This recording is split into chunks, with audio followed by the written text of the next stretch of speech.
प्रिय मित्रों, जीवन में कभी न कभी ऐसे समय आते हैं जब सब कुछ मुश्किल लगता है, लेकिन यही वह क्षण होते हैं जब हमें अपनी आंतरिक शक्ति को पहचानने की आवश्यकता होती है। भगवान श्री कृष्ण के प्रेरणादायक उद्धरण हमें इन कठिन समय से न केवल उबरने की दिशा दिखाते हैं, बल्कि हमें साहस, धैर्य और आत्मविश्वास का साथ भी देते हैं। कठिन समय में श्री कृष्ण के उद्धरण जीवन के संघर्षों से पार पाने के लिए हमें सही मार्ग पर चलने की प्रेरणा देते हैं। ये उद्धरण हमें यह सिखाते हैं कि हर कठिनाई में एक नई शुरुआत छिपी होती है। बस हमें उसे पहचानने की जरूरत है। याद रखें, श्री कृष्ण ने कहा है, आप केवल निस्वार्थ भाव से अपने कर्म करें, क्योंकि जो मार्ग ईश्वर ने आपके लिए खोला है उसे कोई भी बंद नहीं कर सकता। इसीलिए निरंतर चलते रहें।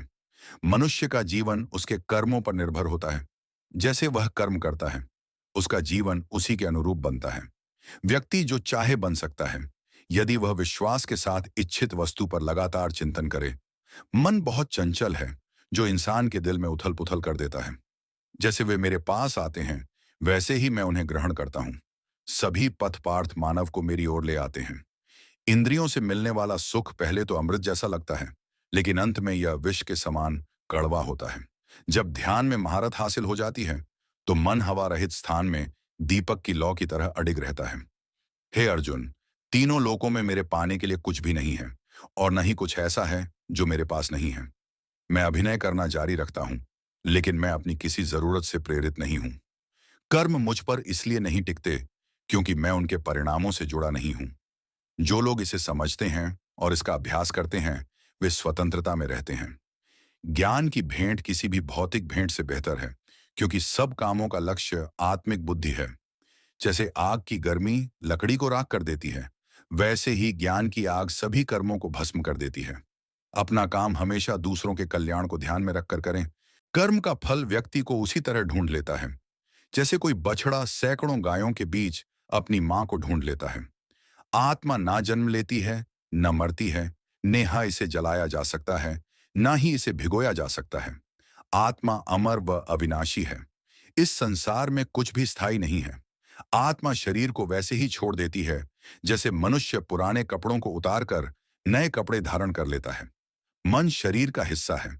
सुख दुख का एहसास करना आत्मा का नहीं, शरीर का काम है। मान अपमान, लाभ हानि, खुश होना, दुखी होना, सब मन की शरारत है। जब यह संसार ही स्थायी नहीं है, तो इस संसार की कोई वस्तु कैसे स्थायी हो सकती है? मैं सभी जीवों में विद्यमान हूं।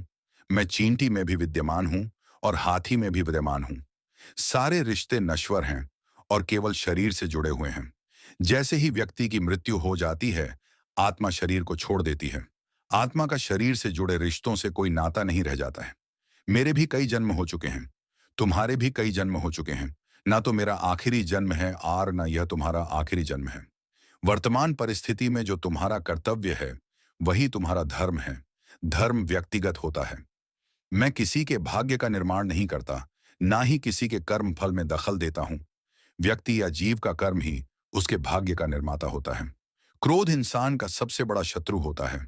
क्रोध आने पर इंसान की सोचने समझने की शक्ति खत्म हो जाती है। उस व्यक्ति के पतन में ज्यादा समय नहीं लगता। व्यक्ति कर्म करने से कभी छुटकारा नहीं पा सकता है। इसलिए तुम्हें हमेशा कर्म करते रहना चाहिए, क्योंकि कर्म के बिना तुम्हारे शरीर का निर्वाह भी नहीं हो सकता है। परिवर्तन ही संसार में स्थायी है, इसलिए परिवर्तन से नहीं घबराना चाहिए। मन को नियंत्रण में रखना किसी घोड़े के नवजात शिशु को नियंत्रण में रखने जितना कठिन होता। जो कार्य में निष्क्रियता और निष्क्रियता में कार्य देखता है, वह एक बुद्धिमान व्यक्ति है। मैं धरती की मधुर सुगंध हूं। मैं अग्नि की ऊष्मा हूं। मैं ही सभी जीवित प्राथुम उसके लिए शोक करते हो जो शोक करने के योग्य नहीं है, और फिर भी ज्ञान की बातें करते हो। बुद्धिमान व्यक्ति ना जीवित और ना ही मृत व्यक्ति के लिए शोक करते हैं। बुद्धिमान व्यक्ति को समाज कल्याण के लिए बिना आसक्ति के काम करना चाहिए। न्यों का जीवन भी और मैं ही सन्यासियों का आत्मसंयम हूं। बुद्धिमान व्यक्ति को समाज कल्याण के लिए बिना आसक्ति के काम करना चाहिए। कर्म मुझे बांधता नहीं, क्योंकि मुझे कर्म के प्रतिफल की कोई इच्छा नहीं। श्री कृष्ण का कहना है कि मनुष्य को हमेशा अपने मन में यह विचार लाना चाहिए कि ईश्वर के अलावा कोई और उसका इस संसार में सहारा नहीं है। अहंकार तब जन्म लेता है जब हम यह भूल जाते हैं कि जो प्रशंसा हमें मिल रही है, वह हमारे गुणों की होती है, न कि हमारी। भगवान श्री कृष्ण का कहना है कि संसार का एकमात्र नियम है परिवर्तन। जो कल किसी और का था, वह आज आपका है और कल किसी और का हो जाएगा। भविष्य की चिंता छोड़ दो। वही ईश्वर जिसने आज तक तुम्हारा साथ दिया है, वह कल भी तुम्हारी मदद करेगा। आप वही बन जाते हैं जिस पर आपको विश्वास होता है कि आप बन सकते हैं। जो कुछ भी आपके साथ घटित हुआ है, वह अच्छे के लिए हुआ है। जो हो रहा है वह भी अच्छे के लिए है, और जो आगे होगा वह भी आपके भले के लिए होगा। श्री कृष्ण कहते हैं कि बुरे कर्म अनायास हो जाते हैं, जबकि अच्छे कर्म स्वेच्छा से किए जाते हैं। अगर व्यक्ति शिक्षा से पहले संस्कार, व्यापार से पहले व्यवहार और भगवान से पहले माता पिता का सम्मान करे, तो उसका जीवन कभी भी परेशानियों से ग्रस्त नहीं होगा। भगवान श्री कृष्ण कहते हैं कि इस संसार में कुछ भी समाप्त नहीं होता। हर अंत के बाद एक नई शुरुआत का इंतजार होता है।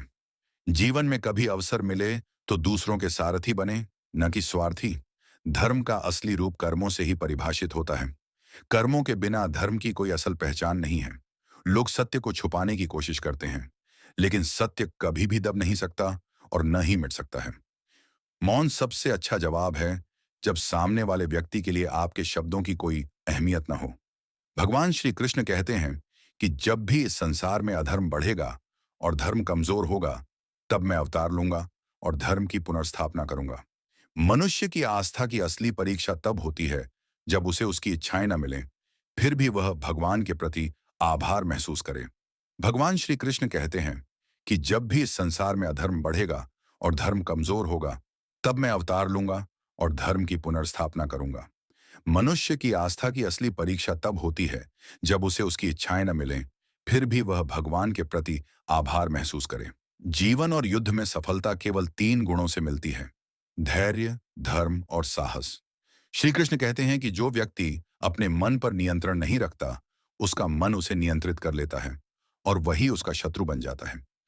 समय चाहे जैसा भी हो, मनुष्य को हमेशा अपने परिवार के साथ रहना चाहिए। परिवार के साथ सुख आए तो वह बढ़ता है और दुख आए तो वह बांट जाता है। श्री कृष्ण कहते हैं कि जो व्यक्ति अपने मन पर नियंत्रण नहीं रखता, उसका मन उसे नियंत्रित कर लेता है और वही उसका शत्रु बन जाता है। समय चाहे जैसा भी हो, मनुष्य को हमेशा अपने परिवार के साथ रहना चाहिए। परिवार के साथ सुख आए तो वह बढ़ता है और दुख आए तो वह बांट जाता है। श्री कृष्ण कहते हैं कि अच्छे लोगों का संग भगवान की कृपा से मिलता है, लेकिन बुरी संगति का चुनाव हम खुद करते हैं। मनुष्य को हमेशा अपनी वाणी पर संयम रखना चाहिए, क्योंकि एक बार वाणी से निकला शब्द कभी वापस नहीं आता। सुख और दुख का आना जाना जैसे सर्दी गर्मी का बदलाव है, इसलिए हमें इनसे प्रभावित नहीं होना चाहिए। श्री कृष्ण कहते हैं कि मैं हमेशा तुम्हारे पास और साथ रहता हूं, चाहे तुम कुछ भी कर रहे हो। कृष्ण कहते हैं, अगर आप किसी को छोटा समझ रहे हैं, तो यह या तो आपके अहंकार का परिणाम है या आप उसे ठीक से नहीं देख रहे हैं।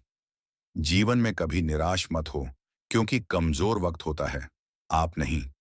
जब व्यक्ति अपनी इंद्रियों के वश में होता है, तो वह हमेशा समस्याओं का सामना करता है। मनुष्य को हमेशा अपनी वाणी पर संयम रखना चाहिए, क्योंकि एक बार वाणी से निकला शब्द कभी वापस नहीं आता।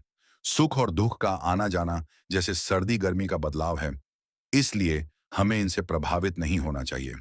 श्री कृष्ण कहते हैं कि मैं हमेशा तुम्हारे पास और साथ रहता हूं, चाहे तुम कुछ भी कर रहे हो। कृष्ण कहते हैं, अगर आप किसी को छोटा समझ रहे हैं, तो यह या तो आपके अहंकार का परिणाम है या आप उसे ठीक से नहीं देख रहे हैं। जीवन में कभी निराश मत हो, क्योंकि कमजोर वक्त होता है, आप नहीं। जब व्यक्ति अपनी इंद्रियों के वश में होता है, तो वह हमेशा समस्याओं का सामना करता है। व्यक्ति उस चीज पर शोक करता है जो इसके योग्य नहीं होती।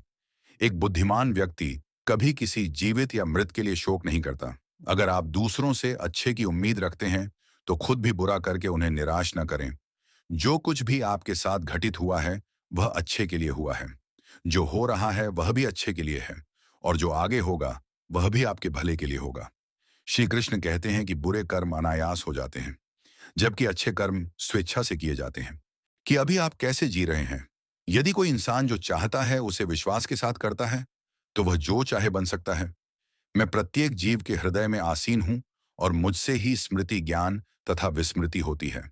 मैं ही वेदों के द्वारा जानने योग्य हूं। संदेह मैं वेदांत का संकलन करता तथा समस्त वेदों को जानने वाला हूं। श्री कृष्ण कहते हैं कि सदैव मेरा चिंतन करो, मेरे भक्त बनो, मेरी पूजा करो और